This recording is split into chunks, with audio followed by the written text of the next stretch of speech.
Bandeko balandi ya émission Tolobela Mboka Congo na pesi bino mbote bisika nyonso ezwani bino. Petika ete kimia nzambe tata eingela omabota mabino.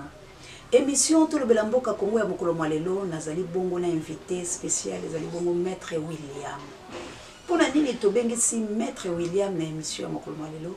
ezali pamba te esengeli bato bayeba mobeko likondi ya mboka ndenge ba komande ezali kotambola ezali pe na bato esengeli balakisa biso yango ndenge bono bakala lopoto bilo bato mayele ba spécifier yango cela veut dire ba symboler biso po ete moto ayeba lolenge kani akoki kotambola nesika nini akoki kotia lokolo te pe nesika nini mibeko ezali kopekisa ye ndetala na tina na makambo nyonso ezali koleka na mboka Congo yango tosengelaki ete tozala na bato pe ya mibeko ndela kopona bato ya mibeko wana ABC One TV ekitaki vraiment na coordonnateur Jorimbulu pona okutana na Maître William nangai molobelo ya bino yango yambo ete na présenter bino penza Maître William esengeli na pesa baye banso bazalaka vraiment branché pe basomba fidélité na ABC One TV pe balandaka na bokebi nyonso émission Tolobela Mboka Congo pe na émission découvrir nos artistes olonga IDS na présenter la cabine pe belé ya bato vraiment bayebaki na kobenga koloba ete boni tango molai yango vraiment molobeli ya ekolo Congo azalaki na pasi basalaki ele paso azoki mwa problème na miso esalaki e pasi ata koboyoka ki mwa nyongo ya bato moso bakoselinga balobi ete azali kolia mbongo ya opposition mais ezalaki nde maladi soki botali ngai bukomona ete lisu ezali na mwa kokoso po ete nazali kaka kolanda traitement kino lelo na pesi bongo mama Sandra Nila mbote ebele po ete mama wana vraiment lobaki akotikalaka kotika ngai ata komokolo moko te mbote na yo Jupiter Bokonji artiste ebe moko na lobaka oyo azali kosala fierté ya République démocratique du Congo na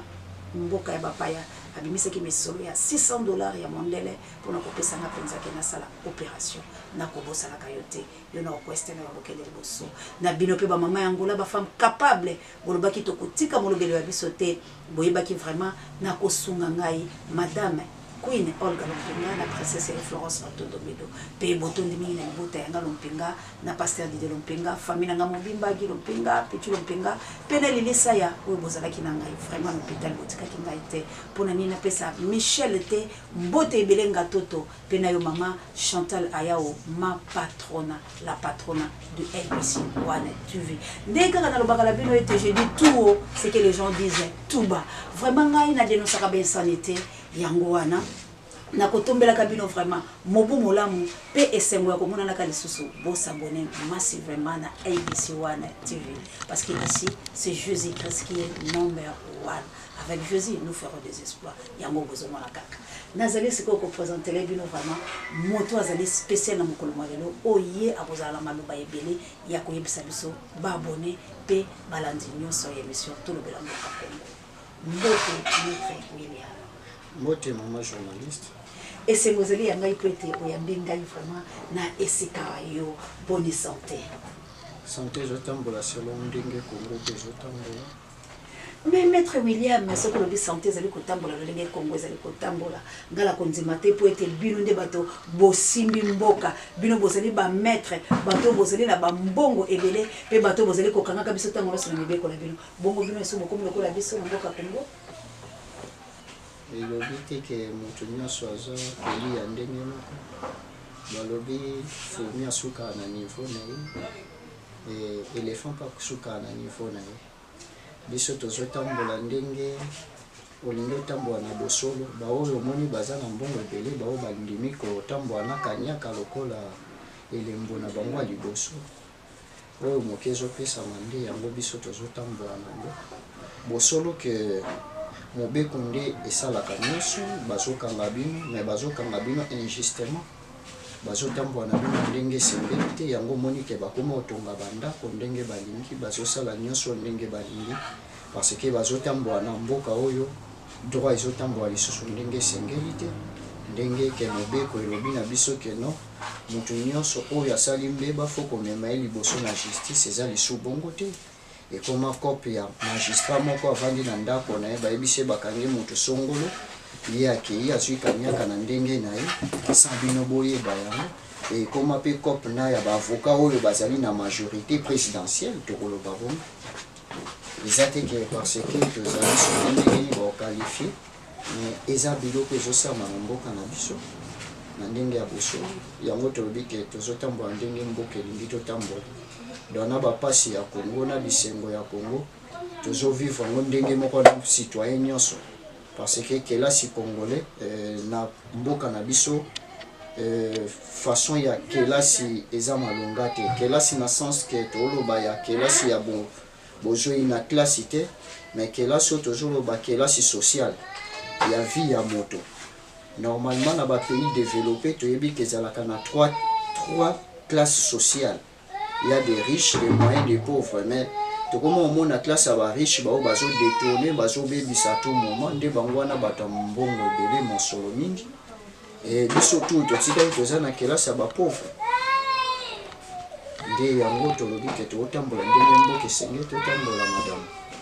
Merci maître William, mais vraiment. Tozali ka kokota no mbala moko po ete omeminga mbala moko na bakelasi wana pe na bisika okana na ndiki na koma na yo madame mbalinga kasi lokola yo si anticiper nga ndenge bolobaka na lopoto tika ka tokende. Maître William, tozali na likama kasi na kati ya mboka ya solo moko lobo zali pe congolais ozali kobika yango makambo oyo ezali na kati ya mboka ezali de part ya mwana mboka président de la République Joseph Kabila. Poète balobi mandat na ye ici esilaki depuis le 31 décembre non respect na accord ya Saint-Sylvestre. Sikoyo tozali koyoka yango kaka bongo accord ya Saint-Sylvestre batu bazali ka koyoka ba manifestant bazali pe bakufi bazali. Yango pena tolobaki tokosimba mwa ndambo po bato bayeba penza ete na bino bato ya mobeko likonzi na bino bato botangi yango penza na kelasi. Mekana loko sembole na biso. Accord yango ya Saint-Sylvestre ezali nini pe na constitution ezali mobeko likonzi ekolo Congo elobi boni pona mwana mboka président de la République Joseph Kabila Kabange. Merci madame le journaliste. Nako simbola na bosolo nyonso kolobete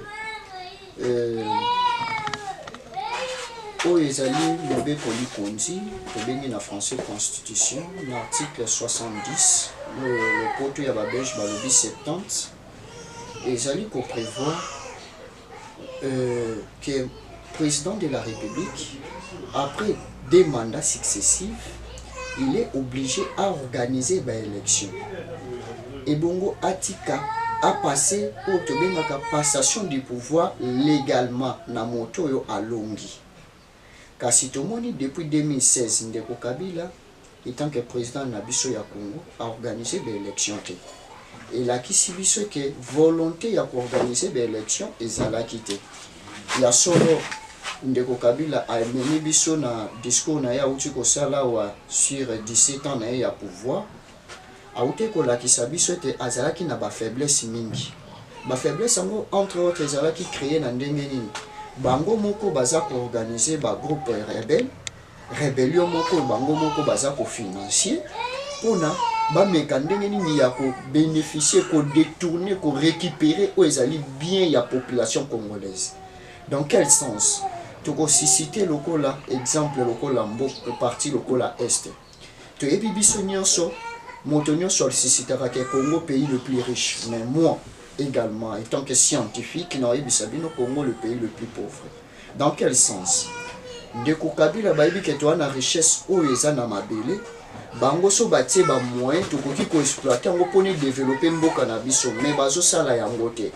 Bango ba komi ko sala o ba bengi rébellion, ba ko créer ba parti ba rébellion de gauche à droite, ba récupérer ba bien wana, bango ba kenda côté kango, yango to mona o to benga richessement illicite bango baza ko bénéficier na ndenge moko esengeli te wa banani ba souffrir population pour bango ba bénéficier de l'autre côté trésor public eza na nini eloko moko te mboka munene lokola Congo avec 80 millions d'habitants 243 millions de kilomètres carrés et après près 26 provinces o ndeko Kabila kaboyela ki biso longoli biso na système à 11 provinces même biso na 26. Oui, c'était prévu par la loi, mais asalaki yango par précipitation à cause de ndeko Katumbi. Et toza komona eloko wana ememi biso na nini na kao total. Tango tuni likambo ya Lubeko Likonzi, l'article 70 et biso, le président de la République azali na ningisa ya organiser des élections. Après fin ya mandat na ye. Tout le monde ndeko Kabila fin ya mandat na esilaki depuis le 31 décembre 2016. Kasi basango na motema bolamu na bango batata episcopa na biso na motema bolamu na bango na motema monene na bango bandimaki kosunga ndeko Kabila parce que bango nde bapesi ndeko Kabila tant ya prolongation ezalaki peuple congolais te mais batata sango batata episcopa nde bapesi tant ya prolongation kasi azwi tant ya prolongation wana pona sa nango nini tout le monde a théâtre a comme tourner le biso tuerie à masse liberté eza liso soutien na mboka na biso droit de manifestation eza liso soutien na mboka na biso tandis que toyebi biso nyonso na article 26 si je m'abuse pas eza autorisé droit ya marche mais ndeko Kabila na lisanga na ye na likitani wa ye le groupe na ye église na ye politique bakomi koboma population na ndenge sengeli. Pourquoi balingi batu ba marcher te batu ba revendiquer ba droit na bango te. Mboka William to sukana mwa wana mamoke. Yo lobi ete basango ba pesa ki eloko. Kasoki to landela ni school tata mokonzi wa ekolo. Oya uti ko basiko. Akize basango. Alobi boye ye asala ki remise et reprise la moni. Ezali na mwana mwasi moko na mboka ya Brazzaville na kombo ya Bibish Boseko. Alobi abayoka ki lisukulu na malamu te. Tata Kabila sala ki remise et reprise la moto akufa. Na papa na ye oya akufa. To na be malumalu. Mais akize basango na kolobaki bangonde bato ba pesa ki ye bokonzi. Soki lelo basango bazali ko telema ndenge wana ezali pamba te poete eloko basango basenga ki ye aboyi na ye ko pesa bango ya mondo boli basango bazali ko sala. Est-ce que bino bato ya mubeko pe bozali kotambola esengeli la bino pe boyeba komanyola peuple congolais makambo na bolambo eta kufa lokola nyama te conflit ya basango na président de la République population bokena ye wapi maître nangai makambo yoka ki discours ya mokonzi mboka na kosika na esengo parce que bomeke ko comprendre le discours ya ndeko Kabila te na webisa bino bosolo ke ndeko Kabila ngi politique pouvoir te na sens nini tokoloba bongo ndeko Kabila aza ko accuser basango ke ye asala ki remise reprise na tata na ye akufaki bino si bomona remise reprise na mowe basinyaki document nini bango mibale tandis que ezali communauté internationale déplacée ki ndeko Kabila na place wana. Parce que ceux qui t'ont dit que mona o ezalaki normal mutanga kazwa bokonzi ya mboka o engaki za ndeko edikape après kuliwa ya tata musée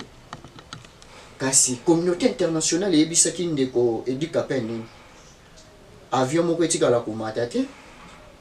motuka moko etikala kobima libanda ya frontière ya mboka Congo te ndungu moko te salama na mboka Congo kino bakotinda mutu na bango batinda kesana ndeko Kabila utaki wapi pona yamba moko ma président Congo wana tant que yo za journaliste ko répondre ngate mais bato ba Holanda biso bako pesa biso biyano na misika ndeko Kabila utaki wapi ayi azubo konzi na Congo na 2001 azwa tant ya ko prêter serment le 26 ou le 21 janvier azwa ki tant wana wapi nani apesa ki yango ezaki préparé par banane tolongwe kutu kuna tozonga mwa pembeni histoire récente ndeko Kabila tokomi na 2011 biso nyonso toyebi kazalaki lisusu na mbano ya kodiriger Congo te nani ayebi yango te ke ndeko Kabila selon la voix affirme et la voix positive ndeko Kabila perdaki l'élection ke compte tenu que mondele amonaki ndeko tobini communauté internationale amonaki que non nanu bako basilisi ko sise ndeko Kabila te nde baboyaki victoire ya ndeko Etienne Tshisekedi nde bafacilitaki ndeko Kabila continuer na pouvoir na ye. Même aventure qui était passée en 2006 et est passée en 2011. Parce que en Afrique, tout ça a un problème bobele moko. Tikana meka kosunga bandeko misusu bana musika ba meko comprendre biso. Problème tout ça nango ezali ya leadership na ya amour patriotique. Ça veut dire quoi par rapport à ça? Balingi te un véritable nationaliste a dirigé Afrique. Ba pays africain. Je vais montrer l'exemple très simple. Tokei na mboka lokola Rwanda. Après coup d'état ya ndeko Abiyarimana, tango babomi et assassinat na avion, tomonaki ndeko Kagame a su bokonzi. Ndeko Kagame a travaillé pendant combien de temps? A organisé des élections, des élections frauduleuses. Ngai na bino toyebi, na yebi te soki yo po yebi yango. Ndeko Kagame ye wana auti ko tripoter constitution atika na bokonzi. Tokei na mboka lokola Congo d'en face. O ezali to benga pays voisin. To komi na Congo d'en face, to moni ndeko Sassou asu bokonzi na nini. Ndeko Sassou bokonzi se silaki. Mais a tripoter constitution pona tika na bokonzi. Ngai na bino to yebi makambo ndeko Sassou asalaki pona akoma place wana. Kasi lelo ndeko Kabila za ko akize ba mumpe. To benga na terme bongo. Ke bango nde basengi eloko yango ya boyi aza kosala bongo eza lokuta. Tebi batu bapesi temps ya ko marquer penalty ya temps additionnel o eza bandeko ba mumpe. Parce que match c'est silaki. Tolandaki quand même ndeko Katumbi na 2015. Alobaki soki match ekomi na suka bakoki kopesa lisu penalty te na fin ya match. Donc ça veut dire penalty ndeko Katumbi alobelaka bato tango azala na ngambu kuna yango toza komona ngo sur place. Penalty yango eza nini? Tokomi na temps additionnel et sili babeta piololo arbitre boyo beta piololo abakisi mbala moko na temps ya prolongation. Tokoti mbamo na 30 minutes à temps prolongation yango batata ba mumpe bapesa ki ndeko na biso Kabila. Kasi na yango mona mboka tokene na pa itozonga. Omoni te ba mumpe penza basali kaka Kongo mabe. Nazali kozonga na lisukulu moko ya mona mboka oyo ba Congolais nyonso babengi lelo homme d'état. Balobi azana ye na opposition te po opposition so basali na bango bato beyibi wala ezali maloba na ngai te ezali ya bana mboka ba Congolais ba oyo bazali na fondation na bango ya koloba 3.0 balobi éveil patriotique. Bana wana balobi ete mwana mboka Frank Diongo homme d'état alobaki na papa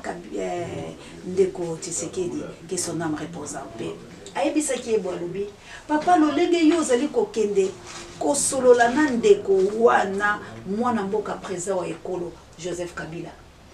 lokola mandat na yes bandi kosila bokende na négociation te bokende directement kotindika ye alongwa na mboka ezalaki maloba ya mwana mboka Frank Diongo oyo laza kosofona kwa makala kasi papa Etienne Tshisekedi ayokaki ete apesaki prolongation lokola ba mumpe bapesi et le papa Etienne Tshisekedi atiki Congo oyo bakundi na mboka na ete asana mikili ya bapaya. De même basango ba mumpe bango bakeye koyokana na ye bapesi ye tant nyoso avant na polo konyoko la pepe congolais. Bolelo oyo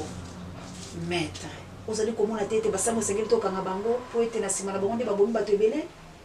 na bino bato ya mibeko bopesi mutu ta sala makambo na ye kaka bino lisusu lokola boyokani te botoki ebele ya population balandi bino na sima ba mort ya bato oyo ba papa bakufi ba mama bakufi bana batikali ba orphelin ba mama batikali ba veuve eza na ba papa ba veuve eza sikoyo na nini bana baza ba orphelin sikoyo tokanga basango to basango bangi bamema biso wapi maître na mibeko na bino elobi boni na bato basali makambo mbala na bazali. Eza malamu motuna na yo madame nakoyebiso na bosolo maso ke pona kolonga eloko moko ebandaka toujours na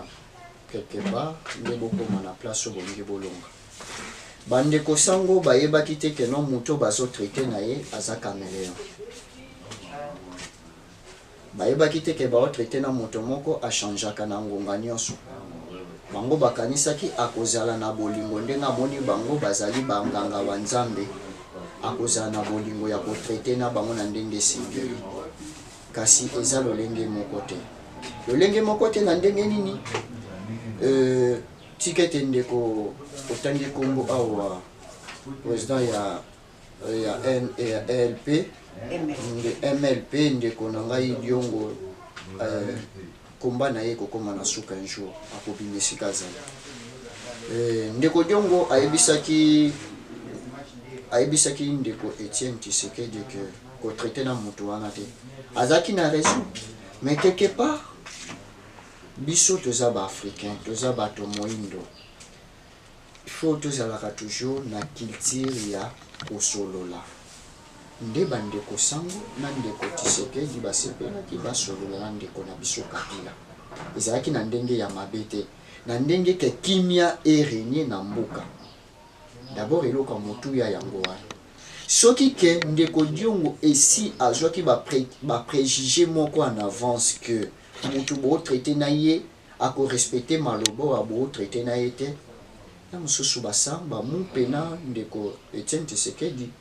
angaki azala deja na balimite ya kotraite na ndeko na biso te alobaki yango moko liwana ya kofele nini po abobaki maloba na ye te amashaki bamoto alobi ete moto wana maloba bozoloba na ye lelo akotikalaka koyoka yango te soki nayebi malamu moto ayambaki ezalaki ndeko na ngai mwana kolo lopango babengaka Eliezer alobaki yango tuo alobi soki bokei boyeba ete akoyoka bino te bokozonga na ye kaka totindika ye abima nayebiki mpe mwana mboka mama F Bazayiba bango so bazalaki nsima na ye ya Frank Diongo mpona kolobaki batindika ye na asi na ntango wana mama F Bazayiba bango mpenza na Nkondo Tshisekedi koyoka ezalaki malamu te mpo balobaki akendela ye lokola bamumpe te bon nakoloba boye eloko ndeko Diongo bande kosenga eza mabe te mais faut kotala sikoyo na constitution na biso elobi boni toza na mboka oyo bobengi état démocratique dans la démocratie ntango bokomosala eloko wana ekomi coup d'état forcé esika ndeko na biso Etienne Tshisekedi docteur en droit que son nom repose en paix abangaki déjà bamakambo ya bongo ke soki bosali yango ekoma coup d'état forcé ekosenga tosala révision constitutionnelle tolongwa na 3e république toke na 4e république ça veut dire la constitution actuelle engaki etombe enga ezali sous na valeur moko te juridique tant que engaki ezali sous na valeur juridique te tongaki toke na 4e république kaka moto bobenganaki parce que aza na bamoyen ayibi mingi na Congo bazio bango bakoki kozwa akoki mpe koya lisusu étant que citoyen congolais aye kopostuler lisusu étant que citoyen congolais parce que bolongolaki bochanger constitution ndeko Tshisekedi esika comprenaki nde yango wana biso mpe esika biso étant que bascientifique tomekaki kocomprendre place wana que non soki tosali boye ekozala coup d'état forcé ce qui est condamné à l'article 70 de la Constitution et à l'article 64 précisément et ebisibiso batonyo so bakoluka kozwa pouvoir na ndenge ya force mobeko kotambo aliko na bango ezapi ndenge moko lelo ndeko Kabila kombi kozwa pouvoir ya bakongolais na force sans autorisation ya peuple ça peuple est amandé et autorisé à comme place azali lelo parce que tout le monde est bisibiso kasi mobeko ekanga mobeko ekokanga ye na lolenge nini faut to comprendre moto travailler na justice wana eza ndeko Kabila ye moko yokanisi moto yo placé wana kobalukela yo point d'interrogation to wana bapays te lokola France même otie moto wana lelo akobalukela pakangi to wana mboka te lokola États-Unis soki président de la République abungi nzela bakoki kointerpeller na cour constitutionnelle mais awe pa na biso tomonaki aventure eute koleka ndeko Shadar yaki kosaisir cour constitutionnelle ntango azalaki député avant comme ministre intérieur aki kosaisir cour constitutionnelle avec 5 juges basiégés bazui décision ce qui est unilatéral selon le droit. Selon le droit, c'est unilatéral prendre une décision. Loi ils ont prévoir 7 personnes mais basiéger à 5 peut bazui décision mon coboué. Pour na kosani ko tripoter aux ali droit fondé la population. Faut qu'on y que tant que la constitution, c'est la loi mère d'un État. La loi mère d'un État. est-ce que mboka na biso to respecter yango 3 points de suspension, je ne sais pas. Est-ce que na mboka na biso bato baza ko diriger, bazali ko respecter façon de diriger, parce qu'il y a des dirigeants na bato yo basi bater na bino boza ko diriger. Bino ba dirigeant baza ko respecter biso basi bater. Eza ya moté. Mon maître William, tu comme ko kene pena malé la souka po te totala kambonga. Kasi maloba pende ezali ebele to ko bandaka ko ya ko so po to ntoko. Mais ne yeba nani. Bino sikoyo bato yo boye ko limi beko. Bokoki kosala na sorte te ke bolobi bon lokola mboka ezali kotambola malamu te mobeko likonzi ya mboka bato bazali ko respecter yango te banda na tata mokonzi ekolo bino pe bo telema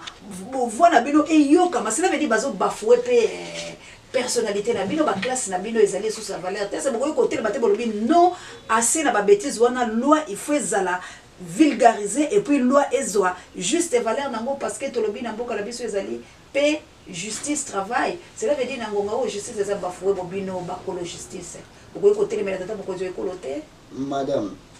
nakoyebi so na bosembo nyonso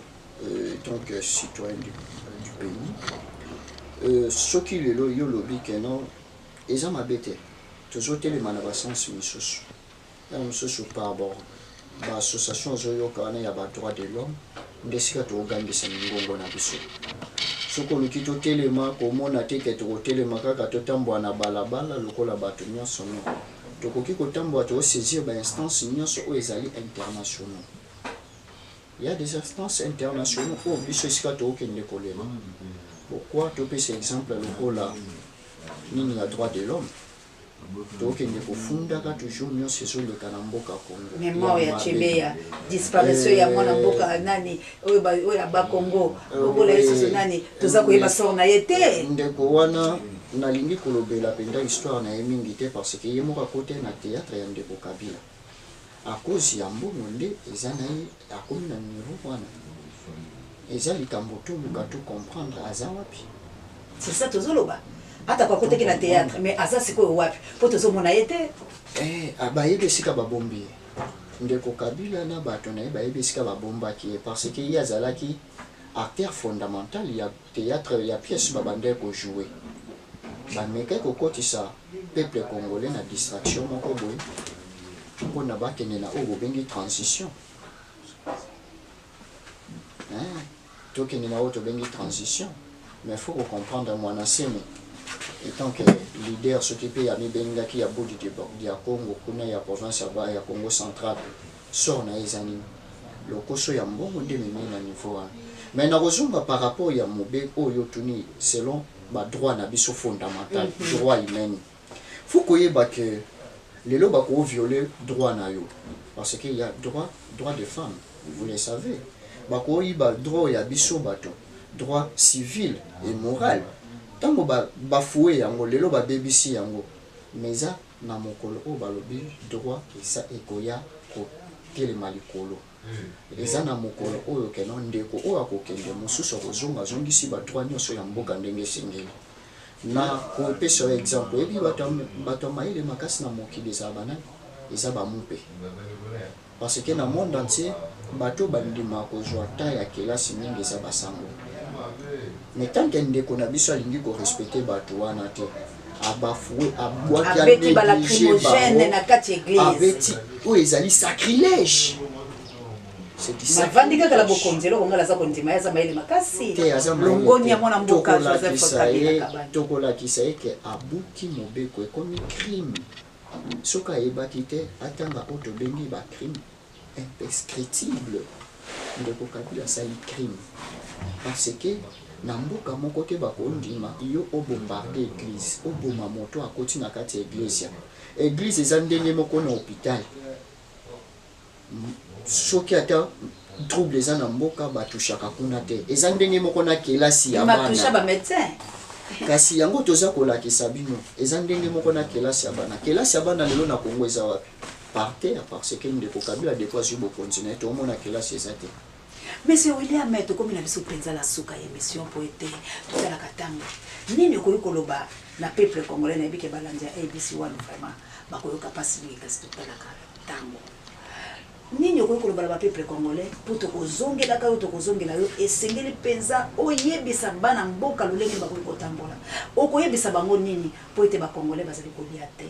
impayement système kolona ekomi na bapoliticien na baopposition basali bakolona na bango batakaka bato mboka oyo ezali na pasi kasi bazali kokata biso bamarche contre bamarche longue sikoyo okoki koyebisa peuple congolais nini epuis nini okoki koyebisa na basango po ete soki kaka basango batiki balali pongi bayebaki babomi peuple congolais okoyebisa bango eloko nini ya malamu eza koyebisa peuple congolais bazwa exemple lokola oyo bandeko na biso bauti kosala na Rome na Vatican bayoki pasi ya baoyo bawei awa na Congo surtout na Kinshasa longoni na ndeko cardinal Mosengo parce que soki alamukaki te ata leo bakomi koqualifie opposant soki alamukaki te population mpe kokolamuka te parce que opposition déjà dans son intégralité bakufa na bango bakufa dans le sens que moto akoki kozwa lisusu leadership wana ya pouvoir à manifester que baninga nyonso balanda ya koma lokwa suivant les guides azate kasi esengo malamu na ndeko na biso cardinal mais pona mboka toza kolakisa ke lelo ata bakufi nzala bayebaka lobi tokozwa ya kolia bakanga senti ndenge baloba na lingala kanga mokaba tondima kosouffrir biso nyonso elongo lelo lobi ekofuta biso na sens que pona kobengana bato baza na bokonzi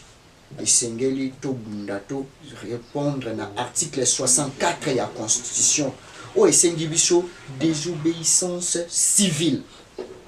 Pourquoi naza kosenga yango moto asimbi mandoki kolongola ye ezali facilité ata tozali komona exemple ya Burkina Faso faut koyeba ke congolais aza ndenge moko na peuple burkinabé te kasi lelo à travers l'émission oyo mwana nyonso ya mboka telema ndenge na église ya catholique balobaka to ngenge mwinda bino pe bongenga pona mboka na bino bolamuka bo tombola ba valeur oyo ekufi ya congolais aza lisusu na place moko te na société surtout sur le plan international soko se présenter que je suis congolais baza ko négliger à 100%. Kasito la kisa mokili mobimba pe monde entier que non congolais azali mutu oyo ya ko négliger te to banwi kosuki seza que bisonyo soto sangana lokola liboke moko ndenge balambaka kwanga na likasa ndenge basangisaka pilipili kotuta yango na sengi na bana maso ya Congo to sangana to bengana oyo azali monguna ya développement ya Congo na okaki question moko atuna kibino entre démocratie na développement bolingini kasi nga na koyebisa ndeko Kabila lelo démocratie etambolaka na développement mboka oyo ezali développé mboka oyo eza na démocratie eza na développement tokozwa exemple lokola France 17e siècle ba français babandé ko vivre lolenge nini kasi tango baye kozwa conscience na bango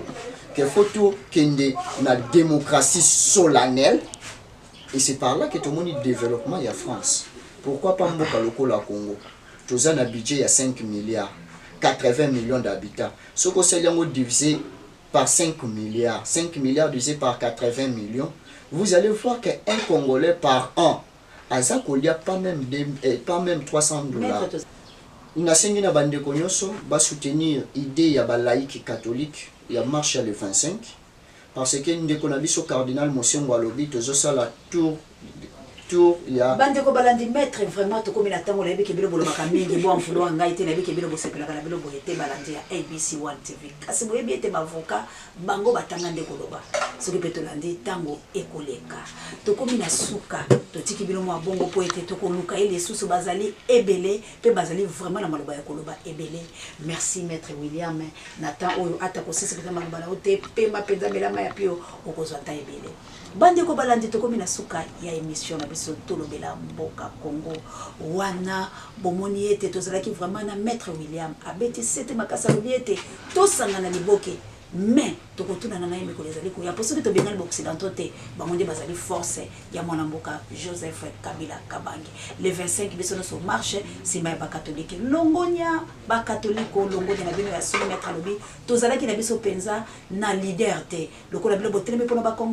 bakongolais ya culture 3.0 bazali nsima na bino mpo bango mpe batelemi mpona éveil ya conscience. Tokomi na suka émission matondi mingi na bandeko balandi émission tolobela mboka Congo mpe baabone nyonso ya ABC One TV soki bosepelaki na émission ya lelo bopesa mpenza merci na coordonnateur Jori Mbulu maboko pembe elongo na Diomi Ndongala soki botetele bosambisa bango bomona soki bakolonga mboka te yende azalaki nsima ya caméra mbote ebele vraiment na mama Chantala ya ola patrona mpe mbote ebele na sango mokonzi oyo azali pare ya bémission nanga Pasteur Delelo Mpenga mbote ebele na Michel Ngatoto, vraiment l'homme qui me reste. Je vous aime. Nous là,